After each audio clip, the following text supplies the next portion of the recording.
22 terahash per hour ya. Oke, 22 terahertz ya? Terahertz per hour. Iya.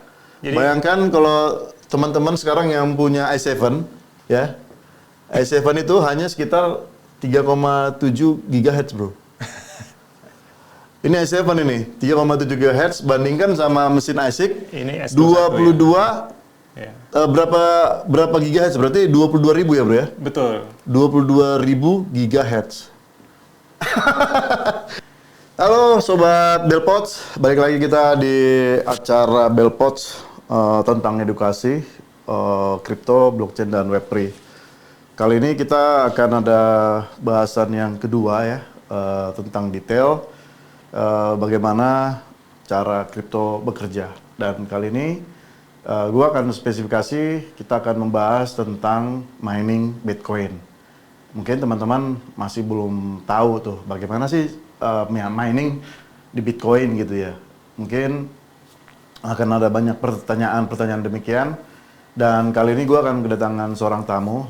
Beliau adalah pakar dari Bitcoin Indonesia.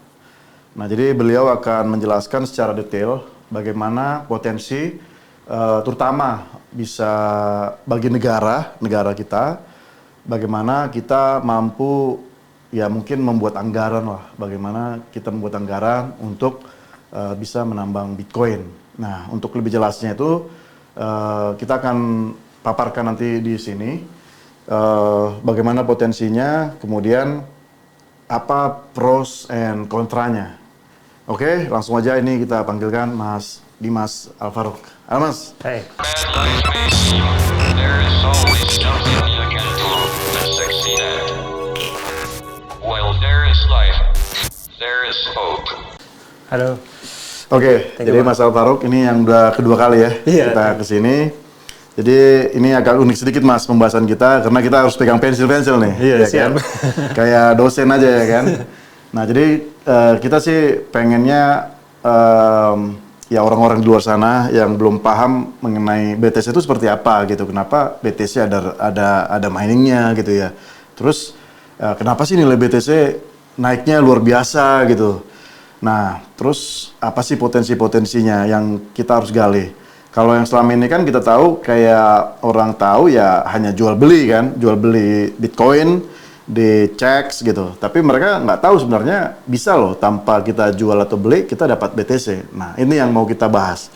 Oke, Mas Dimas, kira-kira konsen lu selama ini gimana sih mengenai Bitcoin untuk Indonesia sendiri? Konsen lu seperti apa? Jadi sebenarnya kan Bitcoin ini sebuah aset ya yang terdesentralisasi, artinya tidak ada yang mengontrolnya gitu. Apa sih premis dari Bitcoin itu? Dia punya dua premis. Pertama, dia jumlahnya dia hanya ada 21 juta. Kedua, tidak ada yang bisa mengontrol. Artinya apa? Artinya kalau orang yang memegang Bitcoin sendiri gitu di walletnya sendiri, dia bisa bebas untuk mengirim, menerima, dan menyimpan tanpa harus khawatir kena sensor atau kena rampas dari pemerintah. Itu kenapa Bitcoin itu sekarang harganya terus naik gitu dibandingkan sama fiat yang selalu menurun ya, bertambah. Kena inflasi ya. Iya, inflasi. Oke bro, kalau kita lihat sebenarnya ini kan kayak penaikan dari Bitcoin sendiri ya. Kita tahun lalu kan kita pernah prediksi ya kan? 54.000 kan? Iya, waktu itu harga 54.000 kita prediksi what the next come into pricing of Bitcoin dan kita bilang 100.000 ya. Akhirnya naik 2 kali lipat ya harga Bitcoin sendiri. Dan tentunya gua pikir sih ini nggak terlepas dari Donald Trump sendiri ya. Salah satunya, tapi salah satu pemicunya. Gue lihat sih salah satu pemicu dia. Karena apa? Karena saya lupa tanggalnya berapa dan saya pernah posting di Instagram gue bahwa Donald Trump sendiri langsung berbicara bagaimana negara Amerika sendiri itu akan menjadi nomor satu tuh, akan menjadi nomor satu untuk adopsi Bitcoin. Dan dia bilang bahwa kita tidak hanya menjadi negara negara untuk development Bitcoin, tapi kita juga menjadi negara yang mining. Kita harus kalahkan beberapa negara yang sudah ya sekarang sudah mulai ya kan, dan kayak semacam El Salvador gitu ya yang sudah mengadopsi Bitcoin as the legal tender. Ya Amerika kan masuk ke sana gitu. Makanya tiba-tiba waktu itu harga dari 54.000 kemudian naik ATH 74 baru dia tembak langsung ke 100.000 tuh. Yeah. Nah, jadi ini yang menjadi permasalahan kita dan kita udah pernah sering diskusi kan. Kira-kira Indonesia mau nggak sih mengadopsi apa yang diomongkan oleh Donald Trump gitu? Karena ya kita udah percaya gitu bahwa selama ini Bitcoin orang bilang ke nol ya nggak pernah ke nol, bahkan ke 100.000 malah. Yeah. Dan sesuai dengan prediksi yang gue baca dari Stock to Flow itu bilang bahwa kita akan menuju 1 juta gitu. Bahwa harga 1 Bitcoin itu akan menjadi 1 juta and the end akan menjadi 1 Bitcoin is 1 Bitcoin. Yeah. Kan itu the next apokaliptiknya lah dari si Bitcoin. Yeah. Nah, jadi ini kan teman-teman ini kan masih banyak nih bro yang belum paham bagaimana apakah better mereka punya duit katakanlah 2 miliar, 3 miliar atau 10 miliar better beli Bitcoinnya sekarang dengan harganya sekarang walaupun sekarang udah turun sekitar 94.000 gitu ya, atau mereka better beli alat mining. Nah, ini yang orang belum tahu ini bro, kira-kira seperti apa sih perhitungannya gitu bro, kira-kira lu bisa jelaskan nggak bro kira-kira? Jadi saat ini untuk proses mining Bitcoin sendiri itu sangat mahal sekali, sangat capital intensive ya. Jadi mungkin butuh lebih dari 2 miliar gitu. Oh, lebih dari 2 miliar ya? Kalau misalnya mau beli sendiri dan nambang sendiri. Tapi problem utama di dalam proses mining adalah mencari energi yang murah. Listrik yang semurah-murahnya. Jadi saat ini di dunia itu standar energi listrik itu adalah sekitar 4 sen $4 per kilowatt hour itu sekitar dalam rupiah berapa itu? Sekitar 600 sampai 700 rupiah gitu. Itu yang standarnya ya. Itu marginnya dia mepet banget untung gitu. Kalau bisa dia ke 500 atau ke 400 rupiah per kilowatt hour itu akan sangat menguntungkan sekali bagi para miner gitu.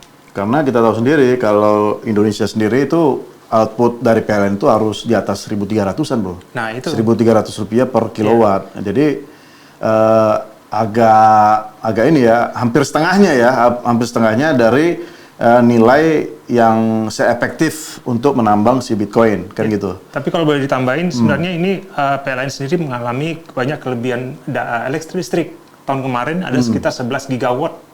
Energi listrik yang stranded dan juga wasted, yang terdampar dan juga terisolasi gitu. Berarti artinya memang kan waktu Pak Jokowi menjabat kan dia punya program berapa ya? 35 kilowatt ya? Megawatt. Iya. Dia akan nambahin itu untuk kebutuhan Indonesia dan mungkin saya nggak pernah ngikutin sih, cuman mungkin tercapai dan in the end akhirnya lebih kan, sekitar 11 juta megawatt. Which is gigawatt. Itu belum dipakai, belum diapa-apain kan? Gigawatt, Bang. Oh, gigawatt ya? Iya, 11 gigawatt, which is itu nggak dipakai kan? Iya. Nah jadi gini bro, berarti ini menurut gue sih akan menjadi suatu solusi besar ya untuk Indonesia sendiri, bagaimana memandang Bitcoin ini ke depannya akan menjadi sebuah, dalam tanda kutip, aset negara gitu. Apakah pemerintah mau atau tidak kan gitu? Nah, pasti kita akan berhitung dulu nih secara kecil-kecil. Mungkin teman-teman ini banyak yang belum tahu nih bro bagaimana Bitcoin itu bekerja gitu ya. Cuman mungkin secara simpel aja gue buat bahwa Bitcoin itu kan ya sebenarnya blockchain juga ya. Nah jadi kalau teman-teman apa itu blockchain ya blok gitu ya, blok. Nah jadi konsep sederhananya itu gini, katakanlah ini blok 1, ini blok 2, ini blok 3. Kemudian ini ada data masuk nih, data entry gitu ya. Nah begitu data entry, ya katakanlah nih TRX1 kan gitu ya, ini TRX2 gitu kan, ini TRX3, ini 4 dan seterusnya. Nah kemudian ini kan menit ke 10 ya bro ya? 10 menit. Ya 10 menit. Jadi setiap di Bitcoin itu setiap pergantian blok itu sekitar 10 menit ya. Nah, katakanlah ini blok Genesis ya, blok Genesis, kemudian ini blok kedua, ketiga, keempat, dan seterusnya. Nah, di Bitcoin, data yang tadinya masuk ini ke dalam blok, nah, kemudian kan dia masuk ke sini ya, dia masuk ke rantai ya, rantai keduanya. Nah, yang ini semua jadi hash, ya kan? Nah, jadi ini hash. Jadi kalau teman-teman tahu itu apa hash itu di dalam komputerisasi itu kayak semacam kode yang dikasih itu untuk security ya, public key dan private key kan. Nah, hash ini public key yang which is itu nggak bisa dialter lagi. Jadi kode itu kalau dimasukin dia nggak bisa dimasukin. Nah, makanya yang di sini tuh hash yang dimasukin ini adalah public hash. Nah, dia punya lagi ada namanya private key. Nah, private key inilah yang akan membuka semua kunci yang ada di wallet ini. Nah, jadi nanti begitu hash ini masuk, jadi untuk yang blok ini akan masuk di sini, di TRX1. Nah, kemudian masuk lagi TRX 2, 3, dan 4, seterusnya, dan begitulah.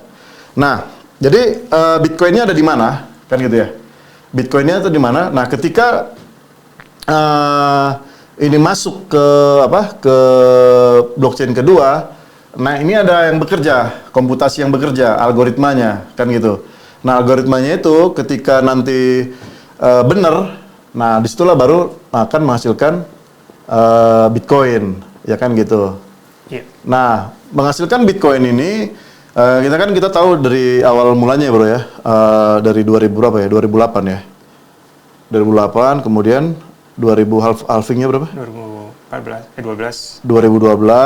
kemudian 2016, kemudian 2020, kemudian di 2024. Nah, jadi kemarin itu kita udah halving yang kelima ya, 1, 2, keempat ya bilangnya ya. Ini dianggap nggak ada ya. Jadi kan Genesis block. Genesis ya, jadi mungkin kita buat di sini ya bro, biar nggak linglung. Nah ini 2008 ya. Nah ini 2008. Nah gini ya, berarti kita ada di halving keempat. Nah di situ kan kita pertama itu kan dari katakan di sini 50 ya, 50, kemudian setengahnya 25, kemudian di setengahnya 12,5 ya. Kemudian sekarang 6,25. Sekarang 3,125. Sekarang di 3,125 ya. Nah, ini kan dan ada 3,125 kan gitu ya. Iya.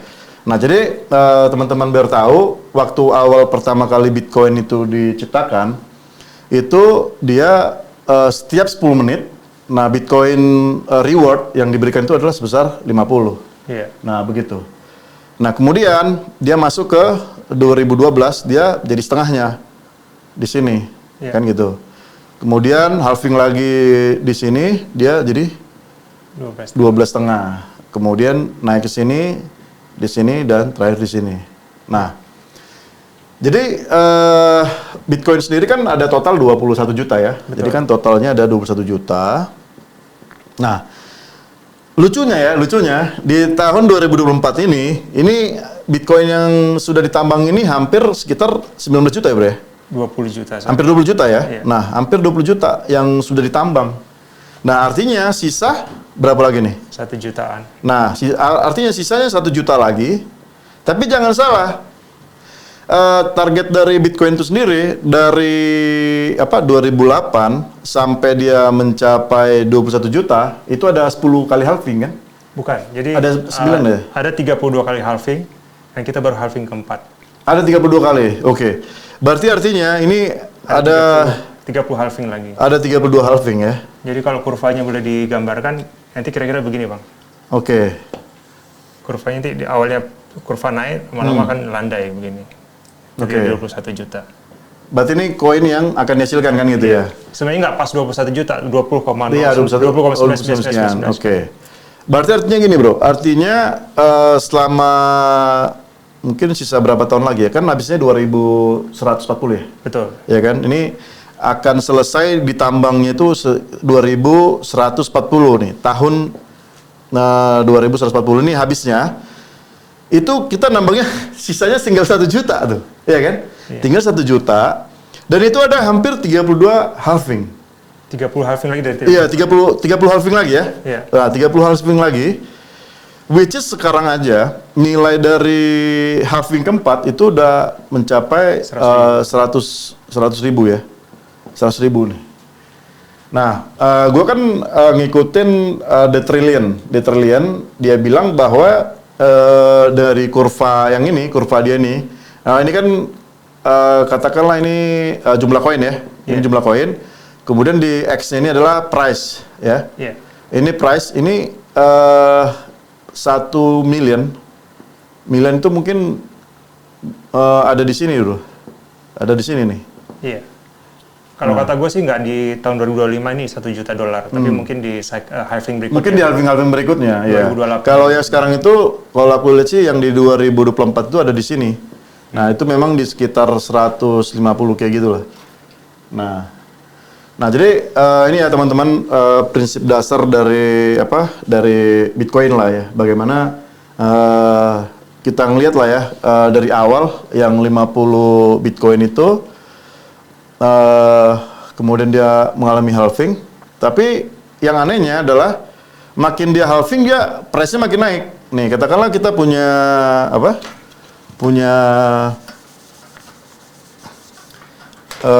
yang kedua ini bro ya, ini price ya. Yeah. Ini price chart Y-nya price dalam USD. Nah ya. Waktu dia harga waktu dia menghasilkan 10 menit 50 Bitcoin itu hampir nol, nilainya hampir 0,0000. Nah, sampai akhirnya dia menyentuh nilai gini. Nah, katakanlah ini nilainya adalah 100K. Nah, ini ke sini, ini bisa jadi $1 juta gitu. Kalau kata Halvini, satu Bitcoin itu bisa sampai $10 juta. Halvini ya? Halvini itu yang orang kedua yang menambang Bitcoin setelah Satoshi. Ya oke. Oke, jadi ini ya teman-teman udah paham sedikit ya bagaimana sih sebenarnya pergerakan Bitcoin dari sistem halvingnya dia, kemudian dari sistem bagaimana menciptakan harga itu sendiri. Nah, kalau kita lihat sekarang itu total dari market cap kripto itu sekitar 3,3 triliun. Nah, sementara untuk Bitcoin sendiri itu per hari ini dia 1,88 triliun. Nah, berarti kalau kita lihat dari sini dominansi dari si BTC terhadap semua all crypto ini ya, ini all crypto market. Nah, itu hampir berapa nih, Bro? Ada setengahnya, hampir 55 sampai 60%. Berarti 55 sampai 60%. Oke, ini kita kasih tahu lagi clue lagi teman-teman ya. Kalau ngelihat dari dominansi ini, maka tahun ini dijamin tidak ada alt season. Jadi alt season itu terjadi ketika apa? Ketika nanti teman-teman bisa ngelihat all market cap dari total semua kripto bisa dicek di coinmarketcap.com. Nah itu kalau nilainya BTC itu mungkin di 45%, nah ini baru akan menjadi alt season. Nah di sini teman-teman udah borong aja lah semua altcoin yang pernah kalian tahu. Oke, dari sini kita mungkin akan selesai. Kita akan masuk ke mining. Jadi teman-teman balik lagi sini ya. Bagaimana mining itu terjadi? Jadi mining itu terjadi yang seperti tadi kita ulang lagi seperti ini. Ini perpindahan blok dari blok A ke blok B ke blok C, blok D.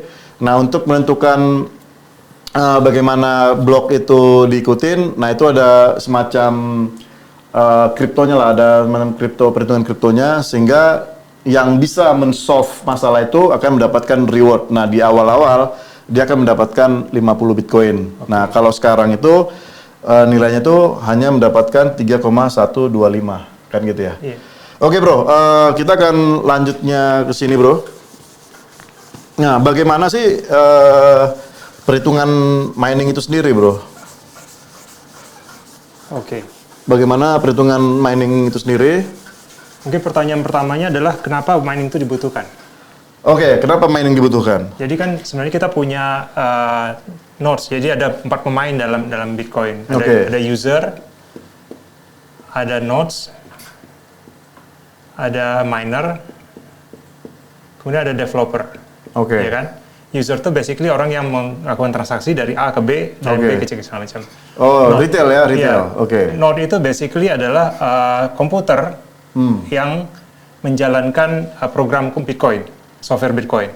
Oke. Nah, itu biasanya ada banyak nodes yang terjadi di mana-mana ya. Oke. Jadi kalau teman-teman tahu misalkan node pool. Iya. Pool miners. Jadi inilah itu ya. Gua jelasin step by step. Jadi fungsi nodes ini adalah dia punya 3 fungsi. Pertama dia sebagai untuk meneruskan transaksi baru. Jadi ketika dia orang kirim Bitcoin, nodesnya akan terima di sini dan akan propagate ke nodes yang lain menyebarkan. Gitu. Oke, karena dia prinsipnya terdistribusi ya, distributed. Jadi yang kedua fungsi nodes adalah menegakkan aturan. Jadi bisa jadi kan dia ini orang ini melakukan double spend. Double spend artinya dia bisa mengirim Bitcoin ke sini, tapi dia juga bisa mengirim Bitcoin ke node yang lain. Ke node lain, ya betul. Jadi proses mining itu sendiri basically adalah sebuah node ya. Miner itu adalah sebuah node, di mana dalam node itu ada dua jenis transaksi, yaitu pertama floating transaction, transaksi yang belum dikonfirmasi. Yeah. Ada archive transaction ya. Di dalamnya ada itu blockchain. Jadi fungsinya adalah dia gimana cara memindahkan dari transaksi dari floating ini ke blockchain itu sendiri gitu. Nah, biasanya gini, setiap node itu memiliki option ya, pilihan untuk mengkondensasikan transaksi ini menjadi sebuah string. String itu basically dalam bahasa programming itu sederetan angka dan huruf. Dan string ini kemudian dia akan di-hash dengan nonce. Nonce itu basically number use one, satu angka yang random ya. Bisa satu dan menghasilkan string baru yang dimulai dengan jumlah 00 tertentu. Nah, proses pemindahan dari string dari memory pool ke archive ini dinamakan proses mining. Jadi basically seorang miner itu adalah dia mencoba menemukan angka random untuk bisa menghasilkan string baru yang menghasilkan jumlah 0 tertentu. Nah, jumlah 0 tertentu ini sudah didesain sama program komputer, sama blockchain, sama programnya Bitcoin. Bisa berubah-ubah. Jadi apabila kan tadi dibilang sama Bang Bel, per blok itu sekitar 10 menit. Iya, 10 menit. Kalau satu blok baru dibentuk misalnya terlalu lama, 15 menit, nolnya bisa berkurang. Kalau misalnya dia terlalu cepat, 3 menit, 4 menit, nolnya akan ditambah sama Bitcoin. Nah, proses ini namanya proses hashing ini, tak lain adalah sebuah itulah mining itu tadi. Teka-teki kriptografi yang kompleks gitu. Nah, ini proses mining ini membutuhkan daya gitu ya. Jadi karena sebuah mesin mining, itu dia kan harus menebak-nebak ya, satu nggak bisa, dua nggak bisa, tiga nggak bisa, sampai satu ketiga dia cocok nih, dapat nilainya dengan angka yang diminta sama si blockchain, sama si program Bitcoin ini sendiri. Nah, ketika itu terjadi, dia akan mendapatkan reward. Dia dapat reward dalam bentuk blok reward yang tadi abang bilang tadi gitu. Ya, itulah Bitcoin tadi. Bitcoin tadi baru. Jadi teman-teman biar kasih tahu apa bedanya. Jadi B besar Bitcoin dan Bitcoin. Ya. Ini ada perbedaan dan ini ada artinya. Jadi kalau si Bitcoin ini adalah sistemnya nih. Sistemnya yang dibangun oleh white papernya si Satoshi Nakamoto. Betul. Nah, si Bitcoin ini adalah rewardnya. Asetnya ya. Ya, inilah asetnya. Itulah yang sekarang diperjualbelikan. Yang nilainya sekarang $94.000. Itulah ini. Nah, kalau Bitcoin sendiri, ini ada white papernya yang mungkin teman-teman mau baca gimana sih prosesnya. Nah, itu tadi dijelaskan sama Mas Dimas bagaimana prinsipnya seperti ini ya, Mas ya. Oke Mas, jadi habis dari sini, dari node, terus bagaimana nih? Nah, ini kan tadi saya jelasin, dia contohnya misalnya si A mau kirim node ke apa? Ini dari A, menyiapkan transaksi. Ini dari B. Dia dari A, dia menyiapkan transaksi. Katakanlah di sini ada ada orang lagi ya? Iya, dia mau nyebarin dari bisa ke sini Asep. Ya. Nah, ini si Budi. Bella ya kan? Bel mengirim ke si Asep. Ya. Nah, mining ini tak lain adalah gimana caranya transaksi dari Bel ke Asep itu terjadi tanpa si Bel ini bisa mengirim transaksi baru dengan menggunakan Bitcoin yang sama gitu. Jadi istilahnya double spending. Jadi ketika transaksi udah masuk di A, kemudian transaksi masuk ke D misalnya, nanti yang A sama D ini kompetisi nih. Kompetisi siapa yang duluan bisa menebak angka yang ini gitu. Nah, yang berhasil menebak, dia berhak untuk memasukkan transaksi ini ke dalam blockchain. Dan ketika itu sudah masuk, misalnya si A nih masuk nih, nambah baru dia nih di sini. Nah, yang lain tuh dia akan harus ngikutin yang ini gitu. Ya, misalkan ini ketika tadi nodes yang udah terverifikasi yang AA, Maka ini akan copy semua ya? Ya, copy semua kan transaksinya di sini. disiarkan ke yang lain, sementara yang D ini tadi dia belum selesai nih memverifikasi Iya, belum selesai. Ini otomatis akan dibuang, gitu. Akan dibuang transaksi tadi dan semua orang akan mengakui bahwa ini yang benar gitu. Oke.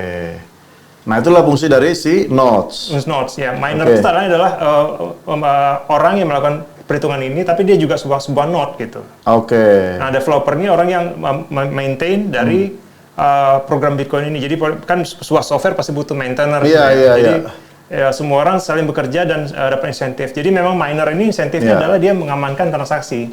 Jadi insentifnya dengan cara dia dapatkan Bitcoin gitu. Oke bro, ini ada pertanyaan dari teman-teman, terutama dari sisi dev ya. Kalau sekarang kan orang masih bertanya-tanya nih, siapa sih yang bangun? Kan gitu ya? Apakah benar, oke lah, Bitcoin bilang bahwa sistemnya desentralisasi. Tapi kalau yang programmernya masih sentralisasi, masa iya dibilang desentralisasi? Nah, ini lu bisa jelaskan nggak bagaimana sih cara pengembangan si Bitcoin ya, yang besar ya? Bagaimana mengembangkan si Bitcoin ini secara dev, tapi desentralisasi itu seperti apa bro? Bisa lu jelasin nggak? Oke, yang pertama adalah program dari Bitcoin ini dia bersifat open source. Open source artinya kodenya terbuka. Berarti open source ya? Ya. Kodenya terbuka, kemudian semua orang bisa lihat, bisa verifikasi, dan semua orang bisa mencoba tinkering gitu ya. Tapi keputusan terakhir apakah sebuah sebelumnya ketika seseorang atau developer pengen mengajukan perbaikan atau improvement, improvement dan lain-lain, itu biasanya dia akan mengajukan namanya BIP. Oh ya, BIP ya, Bitcoin Improvement Protocol gitu. Nah, ketika itu terjadi, ini dibutuhkan sebuah konsensus. Konsensus di mana semua kode ini akan dilihat sama semua orang karena Bitcoin Core software ini ada di GitHub. Semua orang bisa lihat, ada jutaan orang bisa melihat dan segala macam. Dan kalau orang sepakat, konsensus sepakat, proses dari diadopsinya Bitcoin BIP ini adalah bisa sampai bertahun-tahun karena susah banget nyampe orang yang sepakat gitu. Dan ini yang gue tahu hampir ada 600 ya yang terverifikasi developernya ya. Ada berapa sekarang? Ada banyak, tapi termasuk kita dari Bitcoin Indonesia juga mau lagi punya dan sudah punya juga. Bitcoin Core. Tapi yang gue tahu sih hampir 600-an lah ya. Ada 600 developer gitu bro. Ya, dan semua orang ini kalau misalnya dia mau merubah, ini tinggal node-nya mau bilang tadi fungsi node adalah dia menegakkan aturan. Dan juga dia menjalankan program Bitcoin sendiri. Nah, kalau dia nggak sepakat sama perubahan ini, dia tinggal menjalankan software yang versi lama. Nggak mesti dia ngikutin ini. Itu letaknya desentralisasi Bitcoin. Dari ketika seseorang menjalankan node-nya sendiri, dia bisa bilang, gue nggak peduli lu punya improvement apa, gue suka sama software versi gue sekarang ini, gue nggak akan pakai. Iya, karena kan kita tahu kan kayak sejarahnya si Bitcoin sendiri kan udah banyak ya bro. Kita mungkin kenal namanya kayak Bitcoin Diamond lah, Bitcoin Gold lah. Kemudian yang ribut-ribut dulu ya, yang BCH ya, BCH segala macam. BCH, kemudian yang ABC lagi kan. Jadi ya itu memang gara-gara mereka pengen punya pemikiran-pemikiran yang di luar dari Bitcoin yang kita sepakati bersama. Katakanlah kalau yang paling jelas kayak kemarin itu yang antara Litecoin mungkin. Litecoin kan itu kan ngikutin dari Bitcoin. Cuman perbedaan dia masalah di size-nya aja. Jadi kalau teman-teman tahu bahwa satu transaksi ya. Satu transaksi blok itu kan kalau Bitcoin itu kan sekitar 1 MB kan. Sekitar 1 megabyte. Which is kalau dalam bentuk teks ya mungkin terbatas, hanya berapa gitu kan, terbatas. Nah, kemudian Bitcoin Bitcoin Cash. Bitcoin Cash. Nah, dia buat jadi sampai 10 megabyte. Jadi artinya ya supaya besar lah kapasitasnya supaya bisa masuk. Nah, jadi ini teman-teman beginilah kira-kira pandangan-pandangan para developer kan gitu ya. Nah, sekarang yang menjadi acuan yang mana kan gitu. Makanya ini tadi yang acuan itu ada di sini, ada di blockchain Bitcoin Improvement Protocol. Improvement Protocol. Nah, ini kesepakatan dari semua developer dan juga node yang dijalankan. Apakah kita akan menyetujuin proposalnya atau tidak gitu. Nah, jadi ketika tidak disetujuin, ya udah dia akan punya jalur sendiri, gitu. Tapi tetap dia menggunakan sistem blockchain, tapi dia punya jalur sendiri. Tapi yang Bitcoin yang kita kenal sekarang, yaitu adalah Bitcoin yang benar-benar disepakatin semua, yang sesuai dengan BIP tadi. Dan kalau lu tahu kan, dari 2008 sampai 2024 kan udah banyak perubahan juga ya. Kayak semacam ada Segwit, ada Taproot, yes. Taproot, terus ada yang terakhir kemarin apa ya? Banyak sih yang kan ada dua tipe ya, satu yang hard fork, kemudian yang soft fork. Yeah. Nah, jadi yang hard fork ini yang paling utama sebenarnya kan? Enggak, jadi hard fork ini ketika tadi pecah dari split chain-nya. Jadi dari dia punya di dalam blockchain itu kita mengikuti aturan the longest chain. The longest chain, oke. Rantai terpanjang. Oke. Nah, ketika sekelompok orang nggak sepakat sama aturan ini, dia bisa pecah. Namanya hard fork, itu namanya makanya di situ namanya Bitcoin Cash, Bitcoin SV segala macam. Tapi soft fork itu adalah BIP yang disepakati.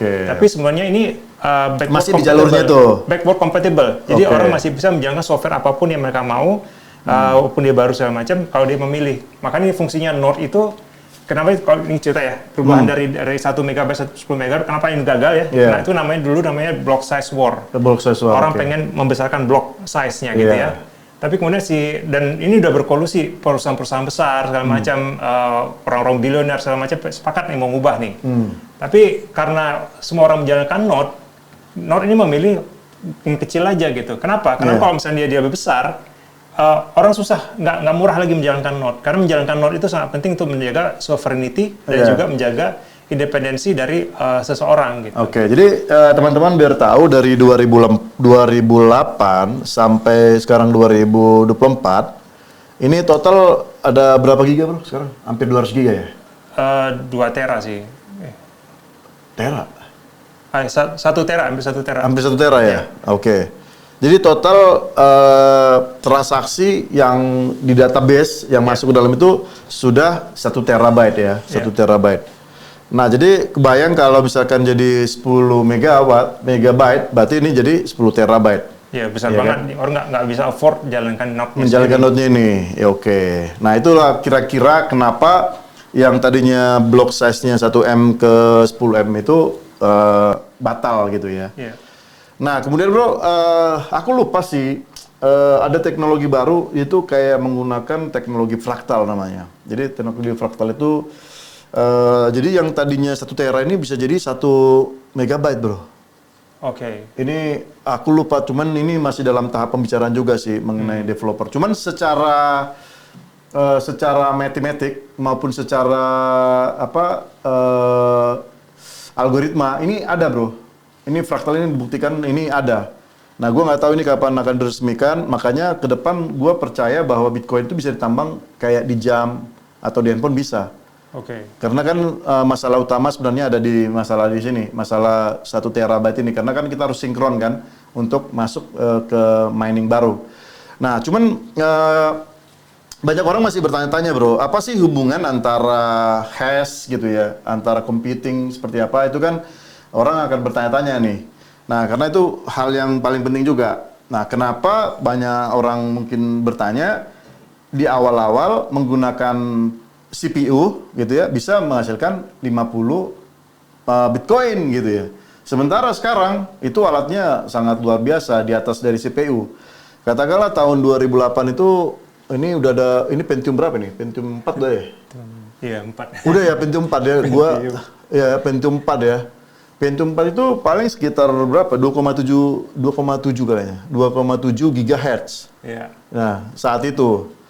Nah, sementara sekarang itu alat yang dibutuhkan itu udah hampir petahertz atau terahertz gitu kan ya. Nah, ini gimana bro? Lu bisa jelaskan nggak antara hubungan antara computing power sama antara menghasilkan reward Bitcoin tadi bro? Gimana? Jadi tadi kan kita lihat proses mining itu ada proses hashing ya. Dia mesinnya menebak-nebak berapa angka random ini ya. Dan kenapa 2008 masih gampang? Karena yang join network itu masih sedikit, yang B besar itu masih sedikit. Nah, dan orang masih bisa mining pakai PC biasa. Tapi ketika semakin banyak orang yang mining, berarti kan butuh kecepatan. Butuh cepat. Siapa yang lebih cepat, dia akan lebih cepat proses dong. Betul. Karena dia lebih cepat butuh, berarti dia akan invest ke mesin yang lebih bagus. Betul.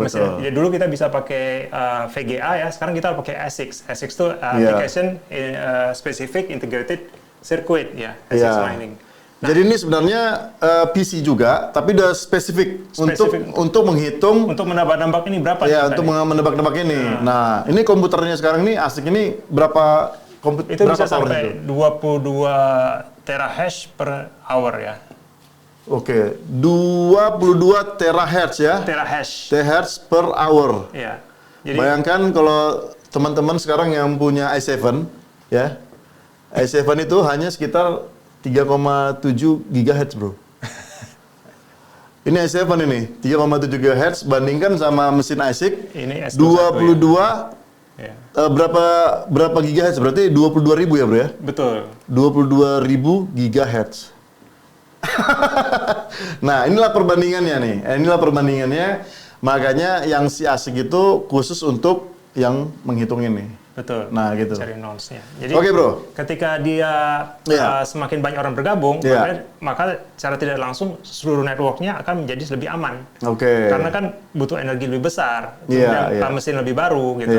Dan makanya kenapa Bitcoin itu nggak pernah dihack? Karena dia tiap menit, tiap bulan, tiap hari, gitu, tiap tahun, dia selalu di-upgrade mesinnya, setiap upgrade energinya segala macam. Jadi itu membuat Bitcoin nggak pernah dihack. Iya, betul. Dan ada yang bilang bahwa untuk 1 jam itu berapa kWh dibutuhkan, bro? Sekitar satu mesin ini ya, S21 ya, N-miner S21 itu butuh sekitar minimal 3.000 kWh ya. Oh, berarti 3.000 kilowatt hour. Iya, 3.000 ya. Kilowatt hour. 3.000 kilowatt per jam gitu kira-kira. Iya, kebutuhannya dia kan. Iya. Nah, jadi kalau gitu yang gue tahu sih kayak pool apa semua itu hampir 100.000 ya sekarang ya di dunia ya. Ada banyak ya. Ada banyak lah, hampir 100.000 nodes. Iya. Ya. Dan ini nodes ya, nodes. Bukan ini kalau S21 kan kayak perangkat kan, ini perangkat. Betul. Nodes ini bisa ribuan perangkat, bisa ratusan ribu perangkat. Nah, dalam artian yang pernah gue baca bahwa untuk menyalakan Bitcoin seluruh dunia perangkatnya itu membutuhkan energi 1 Singapura, bro. Benar. Nah, bisa. Itulah makanya kenapa Bitcoin nggak bisa dihack ya karena dia selain membutuhkan daya yang lebih besar dari itu, ya juga masalah komputasinya yang harus menyelesaikannya itu dalam 10 menit, gitu. Kalau lewat dari 10 menit, dia akan masuk blok berikutnya. Jadi itu impossible sih. Iya. Jadi kalau orang mau menghack Bitcoin, dia harus punya energi lebih besar pada energi Singapura. Betul, harus besar-besar secara bersama-sama. Hanya untuk menghentikan transaksinya saja. Betul. Bukan untuk mendisrupsi yang lain. Betul, itu masih menghentikan saja, belum yang lain. Belum lagi infrastruktur, dia harus beli mesin yang lebih banyak daripada seluruh orang yang menambang. Betul. Kemudian juga listriknya juga harus lebih besar daripada itu juga. Nah, jadi itulah alasannya kenapa kalau menurut gua sekarang para bilioner itu yang memikirkan bahwa the next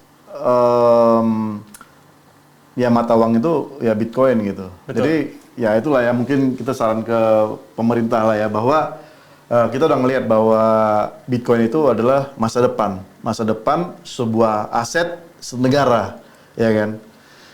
Oke, selanjutnya gini bro, kita kan tadi udah bahas mengenai si ASIC ya, si ASIC kemudian berapa nih kebutuhan dia. Nah, kalau menurut lu sendiri bro, dari yang kacamata sekarang nih, lu kan solo miner juga kan? Iya. Solo miner. Nah, ini kan akan ada perbedaan dengan company. Misalkan company dia harus beli miningnya itu mungkin di harga berapa ya? Mungkin ada $7.000, $10.000. Nah, ini kira-kira perhitungannya kapan nih BEP bro? Kalau dari lu sendiri gimana? Lu punya ini kan solo miner kan? Oke. Bisa lu jelasin nggak? Gua mau jelasin dikit ini. Gue cuma untuk main-main doang ya. Jadi saat ini kan dulu orang bisa menambang Bitcoin dengan komputer ya, PC ya. Oke. Tapi kemudian karena semakin banyak bergabung, ini gue punya namanya solo miner dari BitX. Ya, ini dari BitX ya teman-teman ya. Ini mungkin bisa dilihat nih BitX. Ini untuk solo miner Bitcoin. Iya. Jadi kenapa gue menjalankan ini walaupun gue tahu ini hashing powernya cuma 500 gigahash. Berapa? 500? 500 gigahash per second. Gigahertz, oke. Hash. ya. Oke. Ya di situ, tapi kemudian kenapa gue menjalankan ini, walaupun gue tahu ini mungkin nggak akan gue dapat reward ya, karena gue pengen kontribusi sama jaringan. Karena saat ini kebanyakan orang bergabung pada mining pool. Mining pool, betul. Ada N pool, ada macam-macam lah. Dan ada kekhawatiran di mana ketika orang semua bergabung dalam pool, ada konsentrasi dari mining ini sendiri. Betul. Ada kolusi. Betul. Jadi gue menjalankan solo mining itu, tak lain gue kontribusi agar tetap jaringannya tetap terdesentralisasi. Betul. Nggak ada yang bisa mengambil alih. Siapa tahu mereka itu semua bisa di capture sama pemerintah. Ya udah, kalau misalnya semua shutdown, gue masih punya mining gue masih monopoli kan. Ya. Rewardnya buat gue semua nih nanti. Tapi ini kapasitasnya ada sampai ini 1 gigatera. Enggak, jadi ini purely hanya untuk hashing. Kemudian reward kalau gua sampai nemu satu blok gitu ya. Ketika gua nemu satu blok ini pas rewardnya sekarang 3,125. Jadi buat teman-teman kalau misalnya kalian follow sosial media kita, udah nyampe 100.000 subscriber ya, follower di Instagram, kita akan kasih ini gratis. Oh yes, gitu ya. Dan lu pernah cerita kan kalau pernah orang dapat dari sini tuh hampir berapa? 31 BTC ya? 3,125. Block reward sekarang. Oh, baru sekarang ya? 3,125 BTC. Iya. Oke. Jadi benar-benar proses yang guessing atau hashing ini, ini kayak lotre bang. Kayak lotre jadinya ya. Kayak lotre. Jadi belum tentu dimenangkan sama yang punya nodes pool yang gede ya. Oh ya betul. Oke. Sama mining pool nggak tentu tuh menang. Ini bisa menang. Ini orang pakai ini bisa menang gitu. Tapi at current rate dibutuhkan 100 tahun. 100 tahun. Oke, jadi itu ya teman-teman ya, bahwa solo miner juga bisa menghasilkan nilai nilai BTC ya. Ya, dapat block rewardnya aja. Block rewardnya, oke. Oke bro, selanjutnya nih kita mungkin sedikit hitung-hitungan sedikitnya bro ya, tentang bagaimana sih perhitungan sebagai miner itu bro. Baik. Kalau sekarang lah kita anggap sekarang harga 1 BTC sama dengan 100K ya. Iya. Atau dalam rupiah itu sekitar 1,6 lah ya, 6 miliar ya. Iya. Oke. Nah ini kira-kira gimana cara gue dapat sekarang 1 BTC bro? Kira-kira? Yang dibutuhkan adalah kita pertama itu tentu kita harus bisa punya hashing rate yang tinggi ya. Oke. Jadi per hari ini itu asumsilah kita punya 22 terahash coba. Kurang bang. Kurang. Jadi per hari ini itu kita asumsi kita harus punya exahash. Jadi sekarang Bitcoin ini sudah hash. Enggak, maksud gue gini, kan untuk dari blok 1 ke blok 2 itu kan 10 menit bro. Iya. Nah kan kita kan dapat rewardnya kan di sini nih, yang 3,125 kan. Kita kan dapat rewardnya nih kan. Nah gimana caranya kira-kira nih, kita butuhkan berapa banyak untuk mendapatkan 3,125. Oke. Kita dibutuhkan bisa menguasai sekitar 13% dari 13,3% dari total hash rate yang ada di dunia sekarang. Oke, 13,3%. Oke, nilai dari 13,3 ini ada berapa? 9,9 exahash per second. 19 exahash per second itu bisa dibagi dengan jumlah terahash yang kita ada gitu. Oke. Kalau kita kalkulasikan itu mungkin sekitar kita butuh sekitar 10.000 ASIC miner. 10.000 ASIC miner. Itu dapetin 1 Bitcoin per hari. Oh, 1 Bitcoin? Iya, 1 Bitcoin per hari. Per hari? Iya. Kalau tadi kan gue bilang kan masih kan 1 menit kan? Iya. 10 menit kan? Artinya kan dalam 1 hari itu kan ada berapa menit itu? Ada 24 jam, ada berapa menit itu? Coba gue hitung. Berarti satu jam, coba kali berarti 60 menit kali 12. 720. 120 menit kan? Iya. Nah, berarti dibagi dengan 10, berarti ada 72. Ada 72 blok. Dan 1 hari berarti 72 kali 3,125. Ini ada berapa? 72,1. Iya. 72 kali 31,25.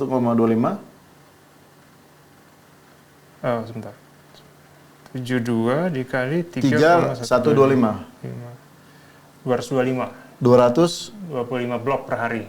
Iya, artinya kan 225 Bitcoin yang akan dihasilkan 1 hari, kan gitu.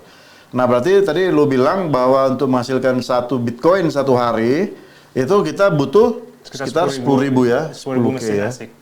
10.000 ASIC mining, which is yang ASIC-nya ini adalah 22 terahash per second.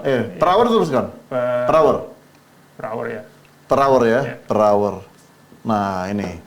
Oke bro, untuk harga dari satu ASIC mining itu ada berapa? Macam-macam. Ada yang tergantung yang terbaru itu sekitar 5.000 USD ya? dolar ya. Rata-rata ya. Oke, berarti 5.000 USD. Oke, kita kalikan berapa? Berarti 10, berarti 50K ya? 5.000 dikali 10.000. Sekitar 50 juta. Oh, 50 juta ya? Ya, sekitar 50 juta dolar untuk modal beli ASIC. Oke. Berarti 50 juta dolar untuk membeli ASIC. Nah, Tapi baru beli ASIC-nya aja. iya ini baru beli ASIC kan? Belum operational cost-nya. Listrik yang Belum listrik kan? paling utama adalah dapetin listrik yang murah. Oke. Jadi gini bro, dengan asumsi sekarang kita membeli lah ya sebanyak 10.000 ASIC. Oke, kita udah beli nih sekarang. Kemudian ini ada kemungkinan nggak kita akan mendapatkan satu BTC? Bisa, besar. Ada kemungkinan besarnya dapat satu Iya, BTC iya. satu hari? Iya. Oke, which is itu harganya adalah 100.000 kan? Nah kalau di compare ke 50M berarti kita butuh berapa lama? Sekitar 50.000. Sekitar 50.000 hari bro. Iya, tapi itu tergantung listriknya Iya lagi kan? Bang. Nah ini komponen listrik belum masuk. Belum masuk kan komponen listrik. Oke, sekarang kita hitung komponen listrik. Komponen listrik ya. Oke, komponen listrik. Kebutuhan dari ini berapa persen kira-kira? Dari 9 exahash ini ada berapa? Tadi kan kita bilang kebutuhan dari berapa tadi? Yang ini KWH kan? Iya. Berarti kan 3.000 KWH. Iya. Oke, berarti kalau ini kan untuk satu jam kan? Ini 1 jam. Kemudian yang ini 5.000. 10.000 kayak kan? Betul. Nah, ini gimana cara ngitungnya nih? Jadi kita coba lihat ya, gue pakai contekan. Oke, nggak apa-apa. Gimana? Cara ngitungnya gimana dia? Jadi kita butuh satu Bitcoin per hari ya. Jadi mungkin kita hapus dulu sini.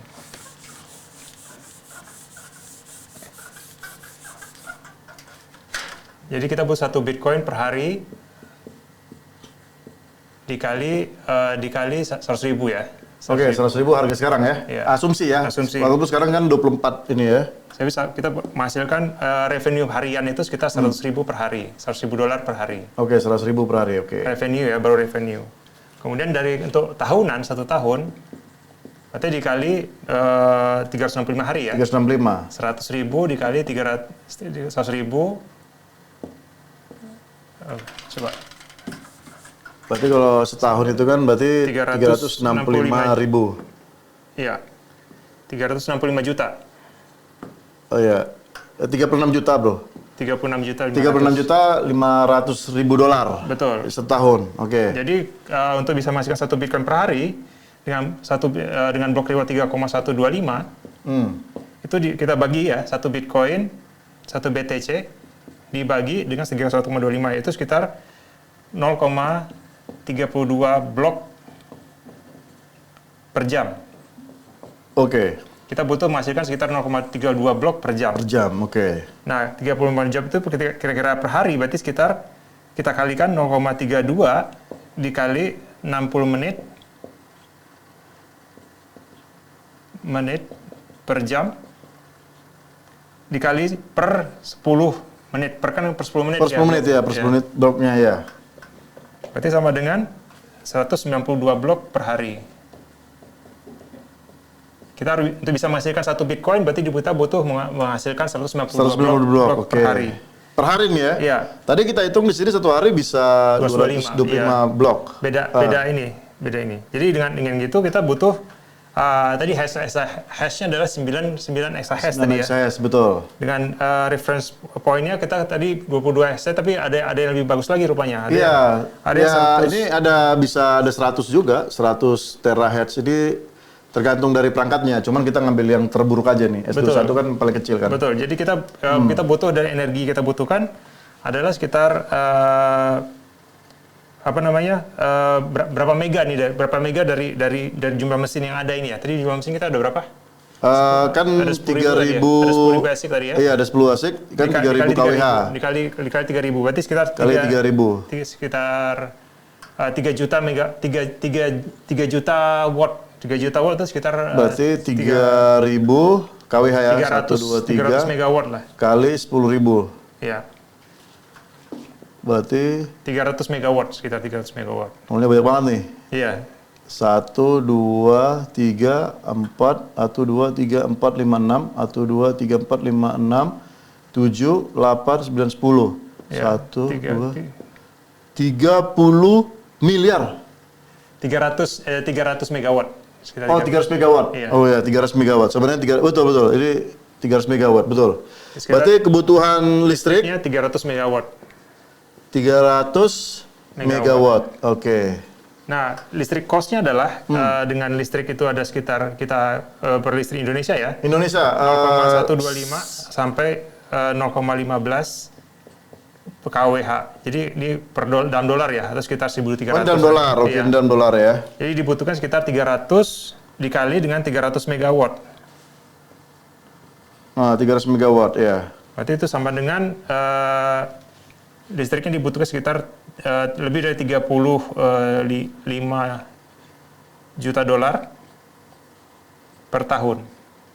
Jadi semakin besar listriknya, cost listriknya makin besar juga. Makin besar. Oke, coba asumsi dengan 600 dolar dulu. 600 rupiah.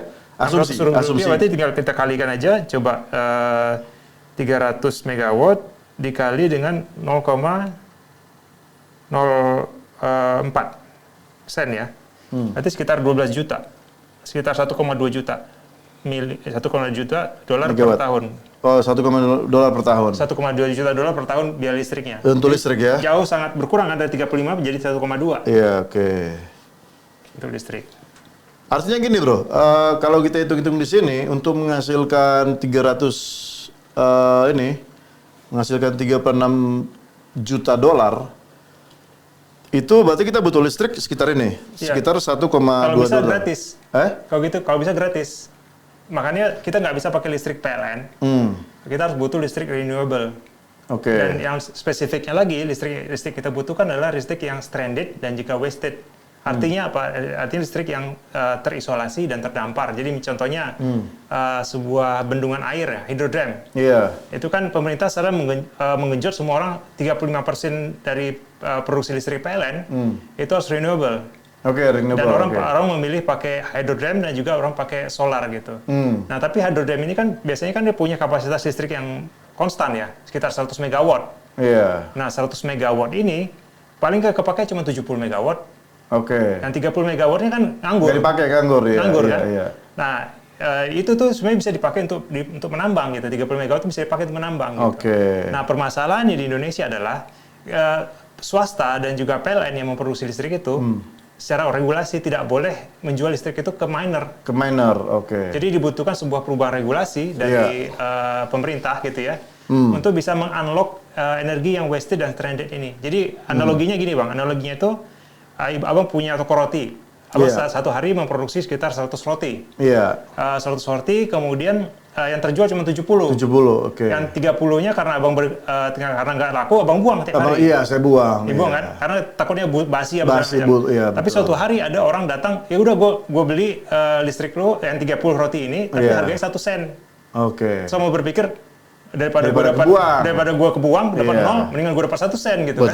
Betul. Terus kemudian orang ini beli terus tiap hari. Iya, betul. Lama-kelamaan berpikir, wah ini modal bisnis baru nih. Gue bisa produksi roti yang premium, dan gue bisa produksi listrik roti yang 1 sen gitu. Betul. Dan juga kehebatan dari Bitcoin mining adalah dia tidak membutuhkan transmisi, Bang. Iya. Dia bisa menambang langsung di sebelah dari pembangkitnya. Pembangkitnya. Nah, jadi kalau yang hydrodam segala macam itu kenapa dia cuma terpakai sedikit? Karena butuh transmisi. Transmisinya, which is itu cost juga kan? Itu cost juga. Dan apa namanya? Dan demand-nya juga nggak sama, nggak konstan. Kalau Bitcoin ini kita bisa drop kontainer di samping pembangkit. Kemudian dia akan mengambil semua listrik yang dibutuhkan. Oke. Berarti kan dengan asumsi yang kita minta tadi bro, misalkan 10.000 K ASIC miner, ya harganya $5.000 kan. Nah ini kan butuh investasi sekitar 50 juta USD nih bro. Nah kira-kira dari lu sendiri bro, semisal nih, ini dari kabinet Pak Prabowo ini ada yang bilang, oke, gue bisa garansi nih, lu bayar dah Rp400 nih. Nah kira-kira lu bisa bawa nggak kayak investor mungkin dia bisa nanam sekitar ya 20 juta dulu lah. Bisa. Jadi 20 juta USD kita bawa ke Indonesia. Oke, lu tambah sini gue kasih lu Rp400 gitu. Which is yang 400 ini sebenarnya ya dalam tanda kutip ya energi yang kebuang gitu, yang nggak dipakai. Daripada nggak dipakai ya udah kita kasih gitu. Kira-kira dari lu bisa nggak bawa bisa. itu? Jadi kita dari Bitcoin Indonesia tuh kita punya tim expert ya, dan juga koneksi ke luar negeri. Kita punya banyak teman-teman yang sudah mining seperti Hashlab, kemudian juga mulai dari Honduras, kemudian dari macam-macam. Dan mereka tuh semua problemnya pengen masuk ke Indonesia tapi terhambat sama regulasi ini gitu bang. Nah bisnis model apa yang gua bisa tawarkan sama pemerintah? Mungkin di tahun pertama adalah pemerintah simply menjual listrik yang terbuang ini aja dulu. Jadi pemerintah nggak perlu ngeluarin duit banyak, tinggal jual Rp400 aja, atau Rp300.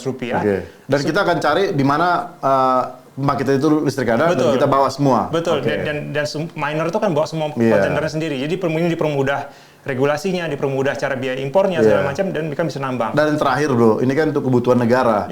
Artinya negara akan mendapat 2 revenue. Yang pertama revenue dari penjualan listrik, ya kan, sekitar Rp400 kali ya berapa ini udah tahu lah kebutuhannya berapa megawatt nih, hampir 300 megawatt nih kan. Kita udah bisa hitung berapa. Yang kedua adalah dari pajaknya. Nah ini memang belum diatur. Pajak mining itu belum diatur. Nah maksud saya, dengan adanya konsep seperti ini, ya silahkan ya diatur sebagaimana yang semestinya. Berapa pajak yang diterapkan untuk mining. Yang pasti gini, namanya kita berinvestasi kan harus ada win-win solution. Artinya kita mengeluarkan duit, ya negara sebagai penyelenggara, ya tetap kita kasih duit, tapi jangan sampai membunuh kita. Jangan sampai kita hanya untung katakanlah 10%, negara minta 15%. Ya ini kan bunuh diri namanya kan gitu. Sementara apa yang mau kita lakukan itu sebenarnya dalam tanda kutip membangun sistem keuangan terdiri secara dunia. Dan ya jangan salah, Amerika yang mengikutin. Kenapa kita nggak mau ngikut? Gitu. Sementara ada beberapa negara yang sudah langsung ambil tindakan tegas seperti El Salvador gitu ya. Mengambil tindakan bahwa oke, kita menggunakan Bitcoin sebagai tender. Tapi ya saya juga secara pribadi nggak setuju secara itu. Kenapa? Karena nilai Bitcoin sendiri kan ya terlalu volatile ya. Kadang 100.000, kadang bisa 40.000 gitu. Nah nilainya sangat fluktuatif, sangat volatile sekali.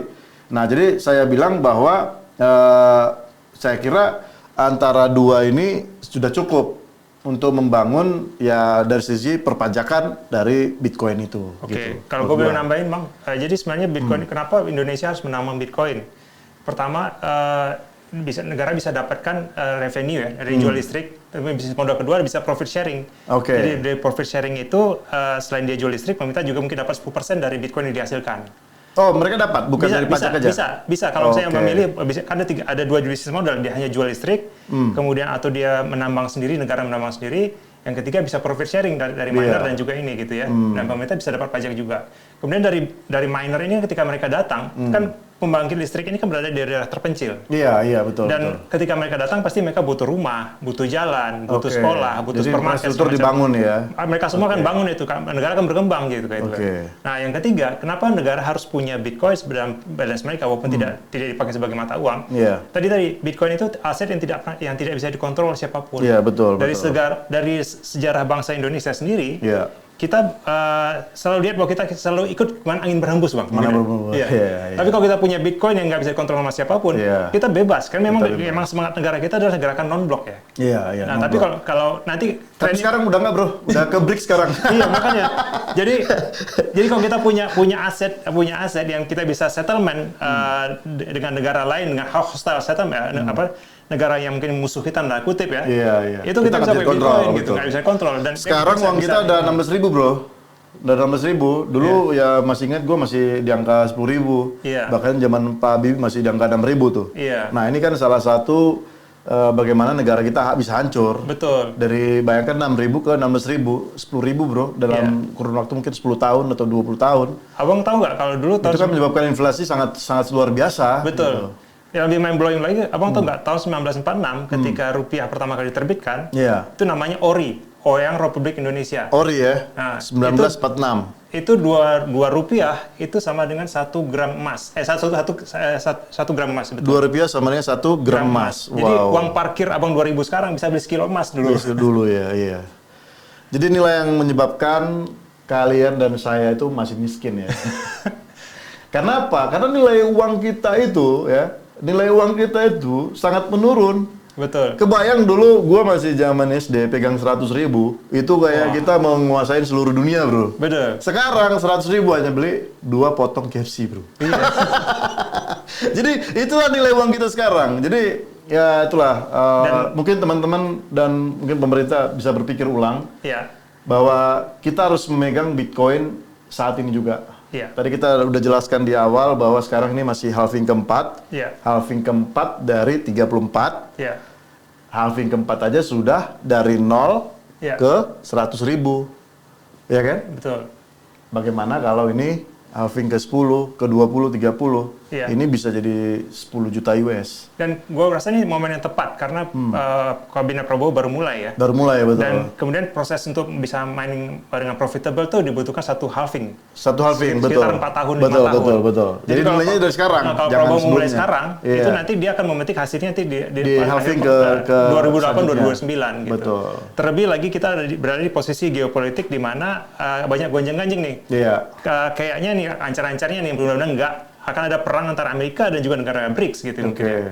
Dan kita butuh satu aset yang bisa netral gitu, yaitu Bitcoin. Kita harus punya Bitcoin dalam balance sheet kita negara. Betul. Jadi karena pertukarannya nggak pakai dolar lagi nih, Bro. Betul. Kita misalkan beli alat-alat udah pakai Bitcoin, contoh ya kan. Atau bisa juga Bitcoin yang dipegang sama Indonesia itu bisa dikaitkan sama rupiah. Jadi kayak zaman dulu lagi, di mana dulu 1944 di Bretton Woods Agreement, $35 tuh sama dengan 1 troy ounce emas. Gitu. 1 emas, kita bisa bikin juga mungkin 1 rupiah atau 100 rupiah atau 1.000 rupiah sama dengan 1.000 satoshi misalnya. 1.000 satoshi, oke, 1.000 satoshi. Atau 10.000 satoshi. Dengan begini rupiah makin lama makin kuat. Betul. Oke, ini penjelasan dari Mas Dimas dan sangat masuk akal ya. Mungkin para Kementerian Keuangan tolong berpikir agak terbuka dikit lah ya kan. Karena jangan sampai negara kita ini yang mau jadi besar tapi dikucilkan oleh keuangan kita. Karena kan satu prinsip ketika ekonomi kita dihancurkan, ya negara itu akan nggak bisa berkembang. Benar. Gitu. Dan tadi kan kita butuh banyak mining machine, Bang ya. Kalau kita bisa open sama mining machine ini, industri semiconductor bisa tumbuh di sini. Nah itu menjadi pertanyaan, Bro. Untuk menghasilkan ASIC mining ini, apakah perlu perusahaan besar atau gimana? Sudah ada beberapa player ya, seperti Bitmain dan juga ada beberapa player yang lain. Tapi sebenarnya mereka kalau misalnya kita terbuka sama ini, mereka bisa bikin pabrik di Indonesia, bikin industri sendiri. Bisa pabrik sendiri ya? Iya, bisa bikin pabrik sendiri gitu. Dan ya ini banyak multiplier efeknya banyak. Cuma yang dibutuhkan adalah regulasi yang lebih ramah terhadap para miner gitu. Iya, oke. Alright, Bro. Oke. Teman-teman, demikianlah ya sedikit dan banyaknya bagaimana penjelasan mengenai Bitcoin. Dan harapan ke depannya itu Bitcoin itu bisa menjadi salah satu strategi prolegnas, Bro. Amin. Program strategi nasional ya kan. Amin. Salah satu itu karena Amerika melakukan itu gitu. Amerika saya yakin habis Donald Trump dilantik 20 Januari, mereka langsung tancap gas untuk arah sana. Dan sekarang kan Pak Prabowo udah selesai dilantik juga, udah memiliki kabinet. Dan saya lihat juga ada beberapa anak-anak Web3 juga ya yang masuk ke dalam kabinet, termasuk juga Pak Gibran sebagai Wapres juga pernah bicara tentang ya kita butuh orang-orang ahli blockchain gitu. Ya menurut gua inilah saatnya Pak ya, ini saatnya kita bangun negara kita mau mandiri ya dengan paling awal itu adalah dengan cara menambang Bitcoin. Tadi kita udah hitung-hitung semuanya nilainya Pak. Kita paling butuh sekitar 100 juta dolar untuk mungkin 4 tahun ke depan. Dan kita bisa hitung 100 juta dolar, 4 tahun ke depan bisa jadi 400 juta dolar. Jadi kita nggak akan menutup mata ke arah sana Pak. Mari kita dukung, karena segala sesuatu itu bisa dikalkulasi. Oke? Oke bro, saya cukup. Silakan kata-kata terakhir dari lu seperti apa? Oke, thank you Bang Bel untuk untuk undangan hari ini. Kalau misalnya pemerintah pengen diskusi, Bitcoin Indonesia siap untuk membantu ya. Dan kita silahkan kunjungi website kita www.bitcoinindonesia.xyz, dan kita punya section khusus untuk mining gitu. Dan kita terbuka sama semua diskusi, dan juga mungkin proyek kita pertama gitu. Saya mungkin minimal jual listrik terbuang aja lah dulu ya. Iya betul, itu proyek yang paling diharapkan lah untuk bisa masuk ke sini. Seperti yang kita udah pernah ngobrol ya, bahwa kalau saya nih bisa bawa pejabat dari PLN bisa ngasih Rp400 per KWH, Mas Dimas bisa janji bawa 20 juta USD investasi di mining Bitcoin. Betul, jadi tinggal one call away Bang. Ya. Oke, Mas Dimas dan teman-teman Billpods, demikianlah perbincangan kita. Semoga teman-teman mendapatkan hikmahnya ya. Jangan trading aja, harus ngerti nih gimana cara dapatin Bitcoin tanpa melakukan jual beli ya. Oke, demikianlah perbincangan kita. Nanti kita akan bahas lagi hal-hal yang baru di dunia Web3, kripto dan juga blockchain. Oke, salam, sampai jumpa dah. Thank you ya. Dadah.